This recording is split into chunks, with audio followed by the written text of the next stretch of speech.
First of all, we will talk about subjects in this specific lesson. So, whenever we see artworks or art pieces, there's always that thought in our heads na, ano, para saan yun? What is the message behind that art piece? Anong pinaparating nung artist? So, yun yung laging nandun sa back of our head na parang tinatanong natin sarili natin na, what is this all about? Parang ganon. So, we got interested of the image which can be seen in the art. So, this is what we call subject. So, however, not all artworks have this case. So, there are artworks which do not have images or clear figures, but ang laman lang ay shapes, lines, colors to translate a particular feeling, emotion, or concept. So, in this unit, this is to help you appreciate the art subjects used by the artist. So, yeah, let's have topic 1, and this is knowing the subject in the arts.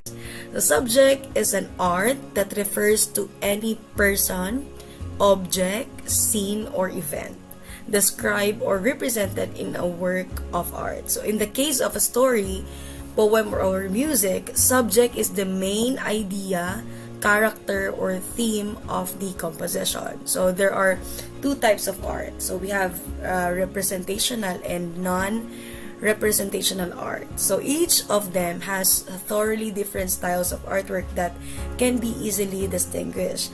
So in representational or objective arts, these are artworks that have visible subject. So madali nating malaman kung sino ang tinutukoy niya, ano yung tinutukoy niya. So, anong theme nung artwork na yon.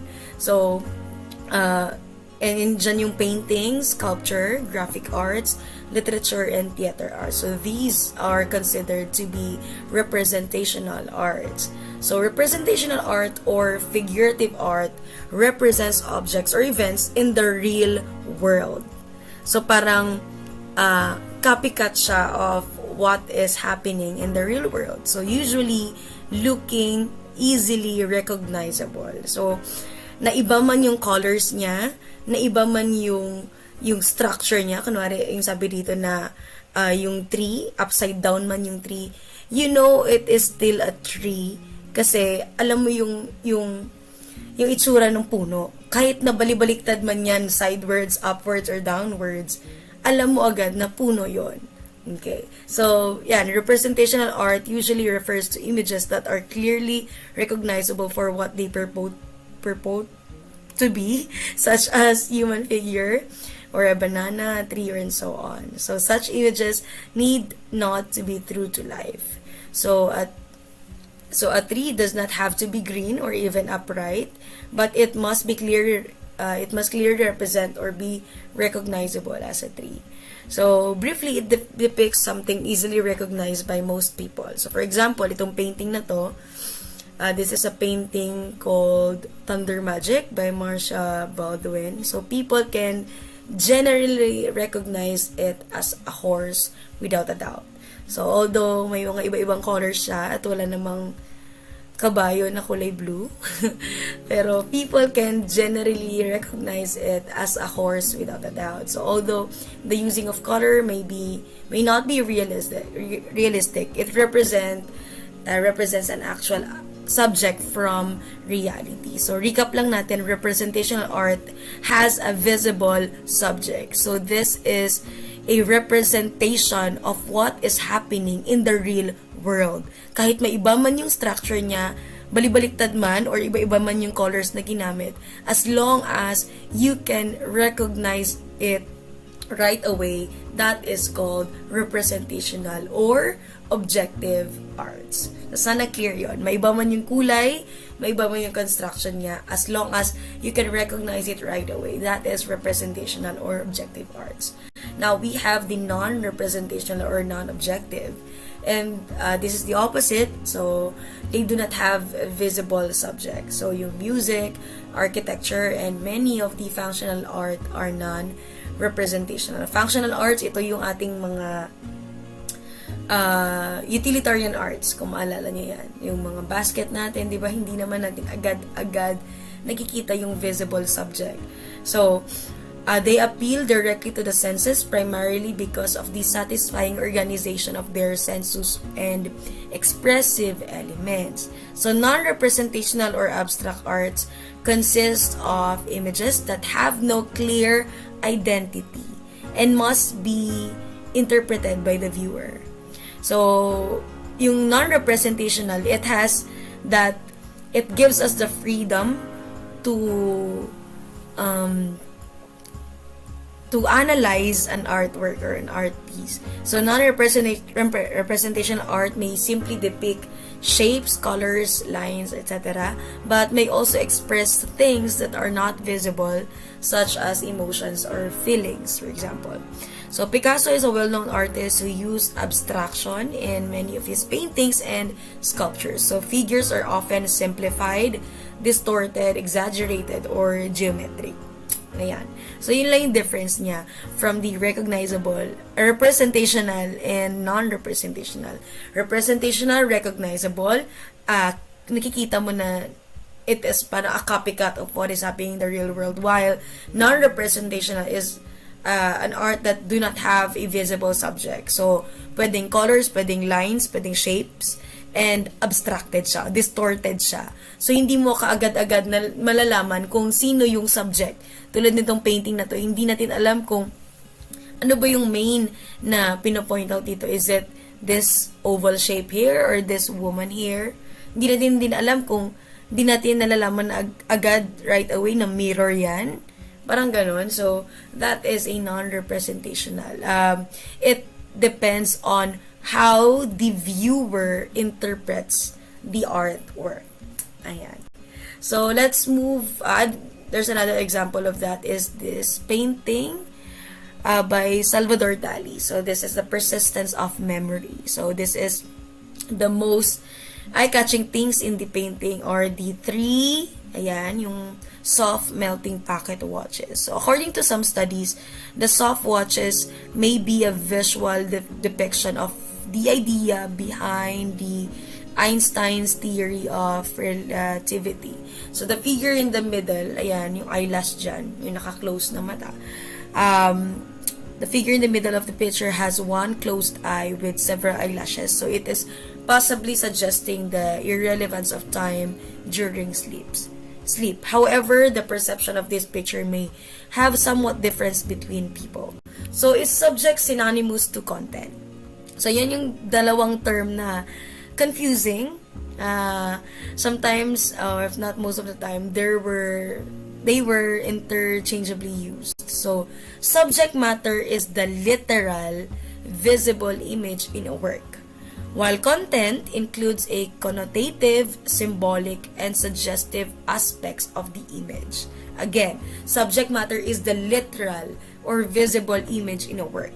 So, yun na yun. As is, kung may painting ng cat, cat na yun. Pero yung content is the connotative or symbolic. So, ano ba yung representation nung, kunwari, flag? Ano bang representation ng flag? So, yan yung difference between the subject and the content. So, sa content, it is connotative. It depends on how you interpret it. Parang yan, yung symbols niya, done. So, the subject matter is the subject of the artwork. For example, still life, portrait, or landscape. Further, content refers to the artist, to what the artist expresses or communicates on the whole in his work. So, sometimes it is spoken of as the meaning of the work. So, in literature, it is called the theme. So, it reveals the attitude towards his subject. Next, let's move on to the three different levels of meaning. So, we have factual, conventional, and subjective. So, factual is the literal statement or the narrative content in the work, which can be directly apprehended because the objects presented are easily recognized. So, conventional naman refers to the special meaning that a certain object or color has a particular culture or group of people. Tulad yung sabi ko kanina, yung flag, it can be is the agreed upon symbol for a nation. Yung cross naman is a symbol of faith. Yung wheel is the Buddhist symbol for the teachings of Gautama Buddha. So, yeah. Next, we have subjective meaning. So, this is any personal meaning consciously or unconsciously conveyed by the artist using a private symbolism, which stems from his own association of certain objects or colors with past experiences. So, subjective, ibig sabihin, yung personal meaning na either consciously or unconsciously nako-convey ng artist. So, may mga private or mga secret symbolism siyang ginamit na associated with the objects, yung mga nangyayari sa past. So, this can be fully understood only when the artist himself explains what he really means. So, let's take a look of this example. Here we have Michelangelo. This is the painting from Michelangelo, The Creation of Adam. So, the subject here is the biblical art. So, factual is yung nakikita talaga natin, literal, it's the creation story, creation of man. While the subjective is man was created in the image and likeness of God. And the next subjective meaning is the endowment of intellect to a man from God. Ayan. Next, we have the common subjects depicted in art. We have landscape, seascape, and cityscape. So, artists have always been fascinated with their physical environment. So, Filipino painters have captured on canvas the Philippine countryside. So, alam natin yan na si Fernando Amorsolo ang isa sa mga nag-romanticize sa Philippine landscape. So, turning the rural areas into idyllic places where agrarian problems are virtually unknown. So, modern painters naman seems to be attracted to scenes in the cities. So, we have traffic jams, high-rises, skylines that are marked by uneven rooftops, and television antenna have caught their fantasy. Ayan. So, yan yung landscape, seascape, and cityscape. So, yan lang yung ating representation of the physical environment. So, ginagamit ng artist natin yung landscape, yung seascape, or yung cityscape to represent or to convey their arts. So, yan yung mga yan.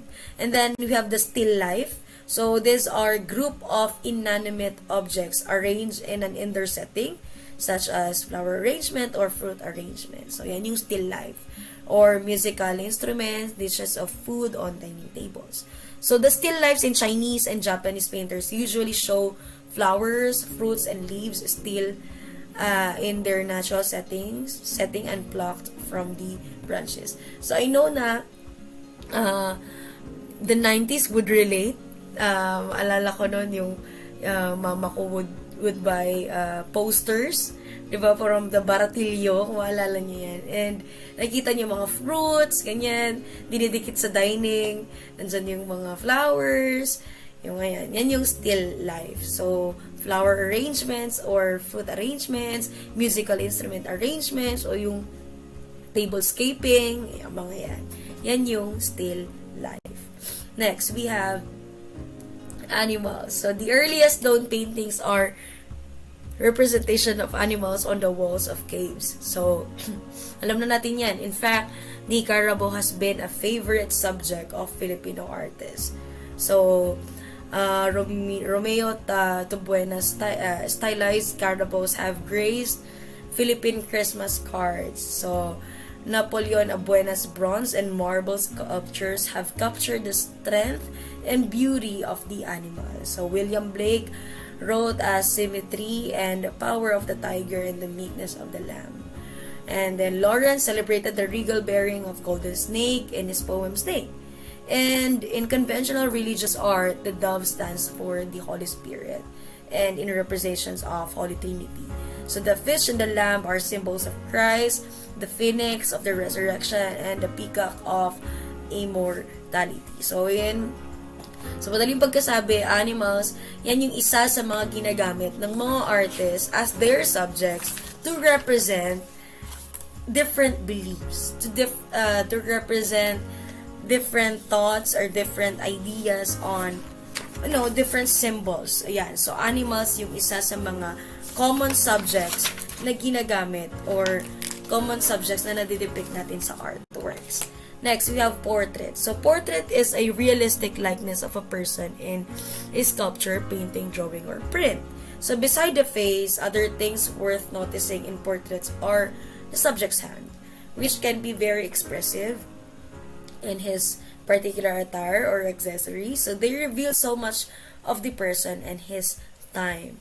So, kung makikita nyo yan, portraits are also used to mark milestones in people's lives, such as baptism, graduations, and weddings are often occasions for people to pose for their portraits. So, in literature, yung Chaucer Prologue to Canterbury Tales is an interesting portrait gallery of a cross-section of the English society during the 14th century. So, there are Unforgettable Knight and his son, the Squire, the Muir, Prowess, more worldly monk, and so on and so forth.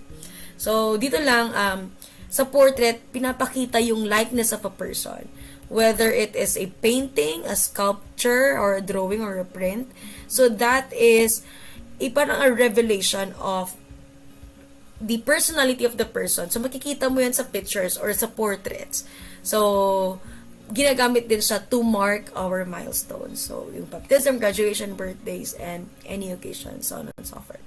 Next, we have human figures. So, human figures, the sculpture's chief subject has traditionally been the human body. So, either nude or clothed. So, the grace and ideal proportions of the human form were captured in religious sculpture by the ancient Greeks. So, to them, physical beauty was a symbol of moral and spiritual perfections. Thus, they portrayed their gods and goddesses as possessing human shapes. So, early Christian and medieval artists seldom represented the nude figure. So, the figures they used to decorate the entrances and the walls of their churches were distorted. So, as to not call undue attention to the sensuous physical shape and distract the mind of the spiritual thoughts. So, however, Renaissance artists reawakened an interest of the nude human figure.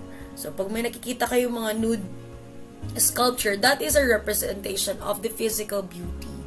Or, yung physical beauty kasi, that is a symbol of the moral and spiritual perfection. So, parang pinapakita ka nila na nude siya parang to represent na we are created that. Yun, parang ganon. So, yun yung reason why may mga sculptures na naka-nude talaga. So, however, ayun sabi nga dito, Michelangelo's David shows a closer tie with the Greek sculpture that with the Romanesque ones. So, ayan, yun yung reason behind that is to symbolize or to show the symbol of moral and spiritual perfections. Next, we have everyday life. So, artists have always shown deep concern about life around them. So, that's either a children at play, your street musicians, candle vendors, and so on and so forth. I'm really sorry. Next, we have history and legend. So, history consists of verifiable facts, so legends of unverifiable ones. So, we have the Blood Compact or not at Malacanang. This commemorates the agreement between Sikatula and Legazpi when they sealed by drinking wine with the blood, drops of blood in it. And then we have the One Luna's prize winning spoliarium. So, yan yung nagdidepict dun sa mga nangyari sa ating early Roman Empire. And then we have the Fort Santiago and the Malakas and Maganda. So, in other words, history and legend, ginagamit natin to represent or to preserve life. So, bakit gumagamit, bakit history and legends are one of the depiction of art? Because, one of the reasons why people do art is to preserve life or to represent and preserve life. So, kahit namatay na sila, kahit nawala na sila sa mundo, these artworks are, or these art subjects are a preservation, or parang we have the chance to reminisce then what had happened in the past. Ayan. So, yun yung reason behind bakit ginagamit ang history and legend and so on and so forth. Next, we have religion and myth. So, most over the world, religions have used arts to aid worship, to instruct, to inspire feelings of devotion, and to impress and convert non-believers. So, some Filipino artists attempted to render in art not only traditional religious themes, but folk beliefs in creatures of lower mythology, such as Tikbalang and so on and so forth. Next, we have dreams and fantasies. Dreams are usually vague and illogical. So artists, especially the surrealists, have tried to depict dreams. So as well as the grotesque terrors and apprehensions that lurk in the depths of the subconscious. So the Great Masturbator is one of the earliest Salvador Dali surrealistic works. From the period he was fascinated by Freud's psychoanalytic theory and obsessed by analyzing unconscious aspects of self. So yan yung ego structure and so on and so forth. So therefore, the painting, The Great Masturbator, is a kind of self-portrait view on an artist's overgrown ego and its transformations, posed in dreamlike surreal landscapes, along with various objects of desire, beloved gala or desert oasis, but also accompanied by paranoid fears of unknown, faceless figures, and insects. So yan lang mga yan. Those are 9 common subjects depicted in art. So we have landscape, seascape, cityscape, sea, still life, and then animals, portraits, human figures, everyday life, history and legend, religion and myth, dreams and fantasy. So whenever na maka-encounter tayo ng artwork or art pieces, we can easily classify it, or we can easily analyze the subject, whether it is the landscape or the seascape, or whether that artwork is a still life or an animal representing beliefs, ideas, and so on and so forth. So yun lang yung meaning behind the art subjects. Again, there's a difference between a subject and a content. Subject is the literal, while the content is your own meaning, or the meaning of the artist himself, or the connotative meaning. So yeah, I hope na may natutunan kayo for this lesson. I'm so sorry I cannot explain it very much, but yeah, I hope na naintindihan niyo ito. Very self-explanatory naman, and this is just parang a recap of helping us how to appreciate really arts. So when you are educated kasi on the subjects and the difference between a subject and a content, mas madali nyong na-appreciate yung art. Keep safe, everyone. Always pray, and rest if you can. Kailangan natin lahat yon. God bless everyone. See you again soon. Bye!